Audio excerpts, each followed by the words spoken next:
எனக்கு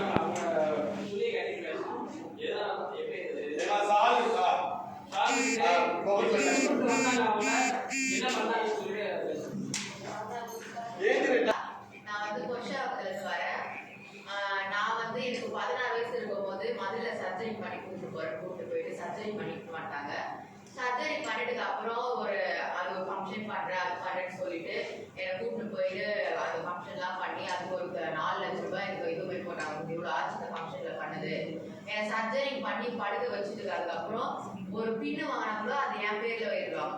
எழுதிட்டு ஒரு 4 லட்சம் ரூபாய் போட்டு அந்த 4 லட்சம் ரூபாய் எனக்கு பாலியல் தொழில் போ நிச்சய எடை இது மாதிரி பண்ணி எனக்கு டெய்லி 2000 போட்டு ரொம்ப குடும்பம் பற்றி என்னை ரொம்ப கஷ்டப்பட்டு அதனால இப்போ எங்க மதுரை நான் வந்துக்கிறேன். வந்து இந்த ஜமாத்தே இருக்கக்கூடாது, இதுக்கான முடிவுலாம் இருக்கணும். இதுக்கப்புறம் எந்த ஒரு திருட்டம் இருக்கும் 16 வயசுல இப்போ சர்ஜரி பண்றது இந்த பாலியல் தொழில் அனுப்புறது நிச்சயம் எடுக்கிறதுலாம் இருக்கக்கூடாதுன்னு நான் கேட்குறேன். கூப்பிட்டு போனது யாரு? எங்க இருக்காங்க? அவங்க புளியந்தோப்புல அவங்க பேர் வந்து அலினா. அவங்க தான் எனக்கு கூப்பிட்டு போய் பண்ணாங்க. அவங்க புளியந்தோப்புல அலினான்ற நாயக்கு பேர் வந்து பானுஸ்ரீ நாயக். இவங்கெல்லாம் வந்து இவங்க கும்பல் இருந்தாங்க. நான் அலினா கூட இருந்தா அலினா தான் எனக்கு கூப்பிட்டு போயிட்டு சர்ஜரி பண்ணி பிச்சை சொல்லி காசு கேட்டு நான் போடுவேன். எந்த இடத்துல பண்ணாங்க? எந்த ஊர்ல பண்ணாங்க? மதுரையில சரவணன் ஹாஸ்பிட்டல். இல்ல 16 வயசுல இருக்கும்போதே ஒரு சர்ஜரி பண்ணிட்டாங்க. ஆமா. உங்கள எத்தனை பேர் இருக்காங்க? அந்த நீங்க சொல்ற 16 வயசுல இருக்கவங்க எத்தனை பேர் இருக்காங்க? நாங்க இப்ப இவ்வளவு நாங்க இருந்தோம். ஒரே ஆளுக்கு தான். ஆமா. இதுக்கப்புறம் வந்து யாரா இருக்கிறாங்க சரி நான் விட்டு வந்துட்டு தனியா இருக்கிறேன் வீட்டோட.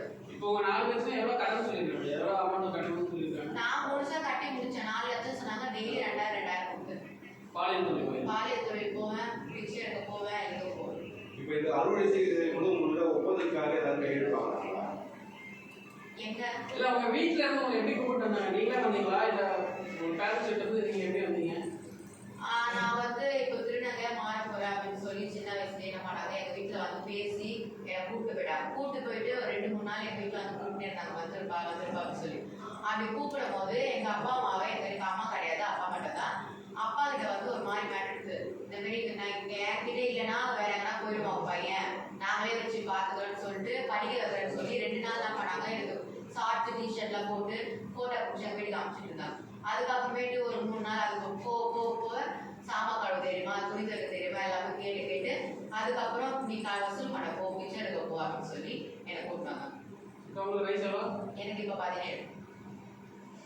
பாருங்க, ஜமாத் சிஸ்டம் கரெக்டா இருக்கு.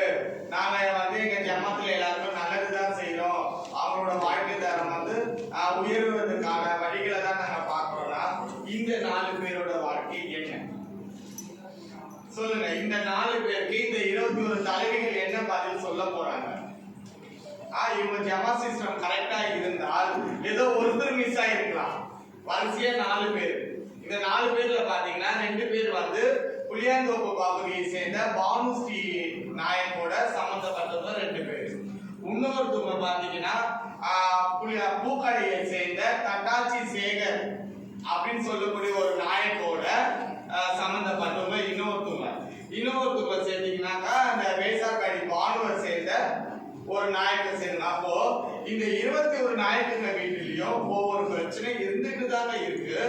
ஒவ்வொருத்தரும் ஒரு வீட்டுல பாதிச்சு வெளியே வந்துட்டு தான் இருக்காங்க. நீங்க நல்லா ஒண்ணு யோசிச்சு பாருங்க. நாங்க இந்த ஜமாத்தை விட்டு வெளியே வந்து 4-5 மாசம் தான் ஆகுது. இந்த 4-5 மாசத்துல மந்த்ரா ஒரு ஆள் மட்டும் தான் வெளியே வந்தேன். இன்னைக்கு என்னுடைய வெளிச்சம் அறக்கட்டளைக்கு இத்தனை பேர் தேடி வந்திருக்காங்க. இது மட்டும் இல்லாம இங்க வந்து நிறைய பேருக்கு அலோட் இல்லைன்றதுனால நான் இன்னும் வரல. மொத்தம் வந்து எங்க கிட்ட 80 பேர் வந்திருக்காங்க. உங்க ஜமாத் கட்டமைப்பு நல்லபடியா இருந்து நீங்க திருநங்கைகளுக்கு நல்லதே செஞ்சா இந்த 80 பேர் எங்க வெளியே வந்திருப்பாங்க. உங்ககிட்ட 500-1000 பேர் இருக்கட்டும். இன்னொரு 1 இயர் போடுச்சுன்னா 1 வருஷம் நான் கஷ்டப்பட்டேன்னா ஜமாத்ல இருக்கிற மொத்த பேருமே எங்க கிட்ட வருவாங்க. ஏன்னா ஜமாத் கட்டமைப்பு நல்லா இல்லைங்க. அவங்களோட நோக்கம் அனைத்துமே வந்து பணம், நகை. எங்களெல்லாம் வந்து சின்ன வயசுல எங்களுக்கு மூத்த திருநங்கைகள் வந்து எங்களெல்லாம் வந்து ஒரு திருநங்கையா தான் பார்த்தாங்க. இந்த புள்ள அழகா இருக்கு, இது நல்லா இருக்குதுன்னு எங்களுடைய உணர்வுகளை வச்சுதான் நாங்க திருநங்கைலாம் பார்த்தாங்க. ஆனா இப்ப இருக்க இந்த தலைவிகள் வந்து ஒரு திருநங்கையை பணமா பார்க்கறாங்க. இந்த திருநங்கை நம்ம வீட்டுக்கு வந்தா இவ்வளவு வச்சு எவ்வளவு சம்பாதிக்கலாம், இவ்வளவு வச்சு எவ்வளவு நம்ம முட்டை கட்டலாம், அந்த மாதிரி தான் வந்து இப்ப பாக்குறாங்க. இந்த சிஸ்டம் சென்னையில நாங்க வேணான்றோம்.